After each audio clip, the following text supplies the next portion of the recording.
Guys, I changed that front tire and now it's time to get the rear tire on. The rear tire is much more complex. So to get to the axle, you have to do quite a few things. So that is that bolt that you have to remove. It's a rather large one, but look at this entire arm, this entire steel bracket. You have to remove that, and you also have to remove the exhaust, and you also have to kind of push away this suspension. So this is going to be quite a little bit of a project. And of course, to remove the exhaust, you have to go over there, remove the header. This is one of the things I hate about scooters in general, is this sort of design. This one is particularly well designed because, you know, it's mostly open. You don't have to mess around with plastic, and that is good. But my tire, you can see it is old and has no thread in the middle, and you know, when you're riding in the snow, that's not a good idea. So we are going to be replacing this today with that tire, which is a Shinko 130/80/16, so it should fit. It's a little bit wider, I believe. What is this one?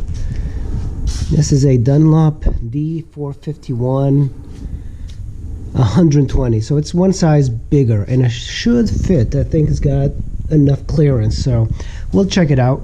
So these are 14 millimeters, and we're gonna have to undo this, and probably another one underneath, but they're probably on very tight. Ooh, yeah, there's a 14 millimeter right there. I mean, using this bar to kind of leverage my way into removing them. Now I can use this.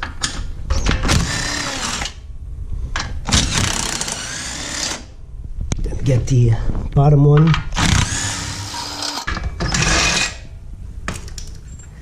So these two came off of here, and notice the bottom one is smaller than the other two. So the exhaust, the header, you have to come up here, remove the plastic here, and then you should be able to reach those two bolts here where my fingers are.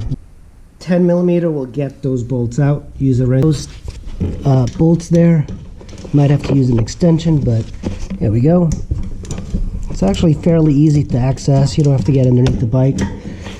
And here, you can just move these hoses aside. 10 millimeter, standard wrench, metric, of course. You might have to push up on the exhaust. Yeah, once you push up, it gets loose. Okay, there we go. Exhaust is that there's an O2 sensor here, and I'm trying to see if I need to remove it. I should be able to kind of strap it on there. You don't want to mess up those wires. So I removed these 10 millimeters. There's a cover here, and you can unplug the electric wiring here, and you see the way it runs around the bolt this way, and then there's this connector here. Yeah, let's see if I can pull it out. It might be difficult with one hand. This rubber was just so tough to get out. So, but now the O2 sensor is out. We should be able to just. It is heavy. That is so heavy. Jesus, this thing is probably one of the heaviest exhausts. Man. Anyway, O2 sensor is out. You might want to check to see if there's any carbon buildup, but it looks pretty good. We should be able to look around and remove this arm. So you see that bolt we removed. We're going to remove this. That's going to release the axle. We're removing this large bolt, but here's the problem. And you can't even put it in gear because it's a scooter. On a motorcycle, you put it in gear, you'd be able to remove the tire, but this just pins like that. So we need to rear brake. What you can do is just tighten the rear brake as much as you can. So you push it. Let's see if I can something. Here we go.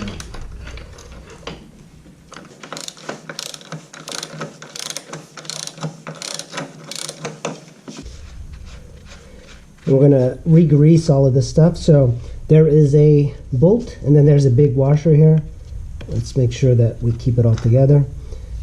It's not a washer, it's actually like a spacer. So let's put this aside safely.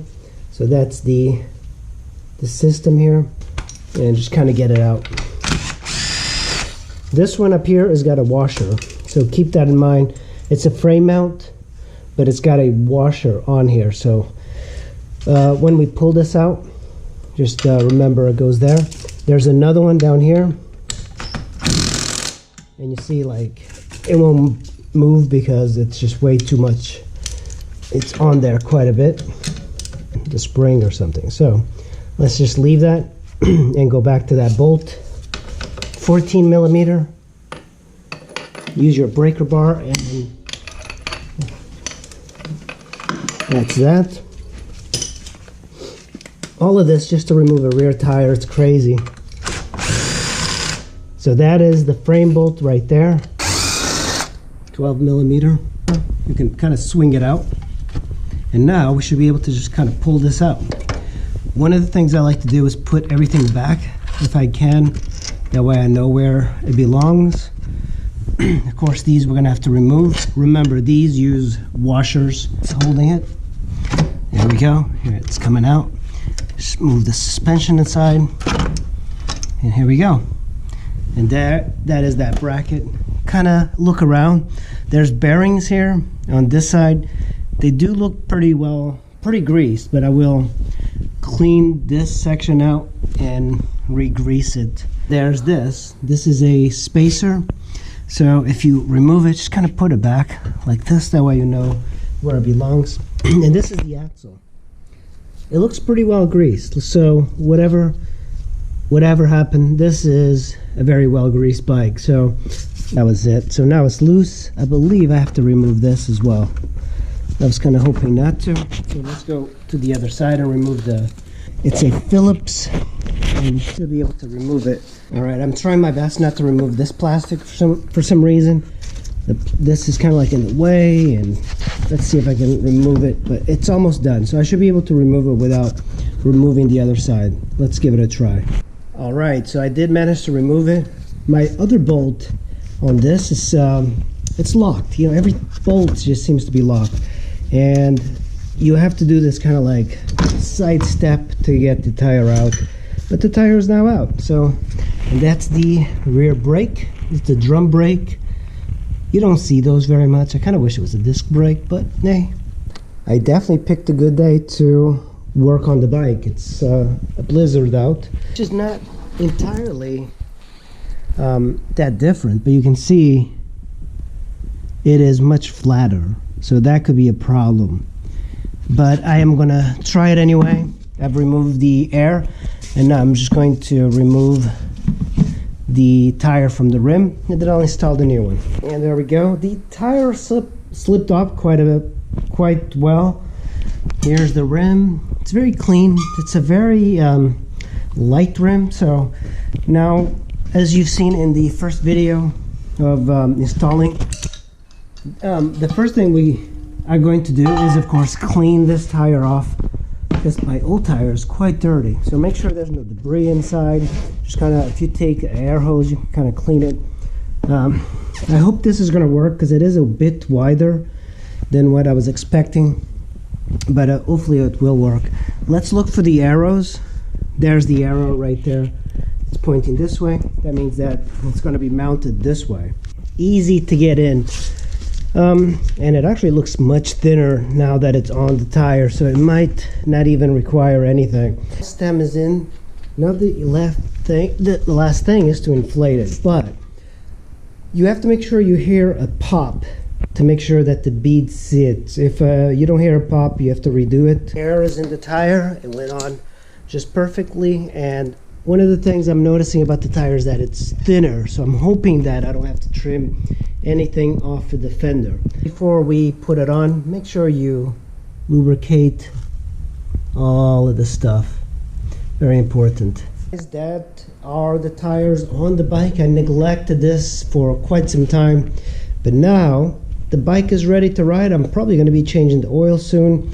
I did have to cut a little bit of the hugger here so the tire would not rub, but I think it's been pretty successful. The next thing is just take it out for a spin, but unfortunately it is still snowing out there, and so I'm gonna have to wait.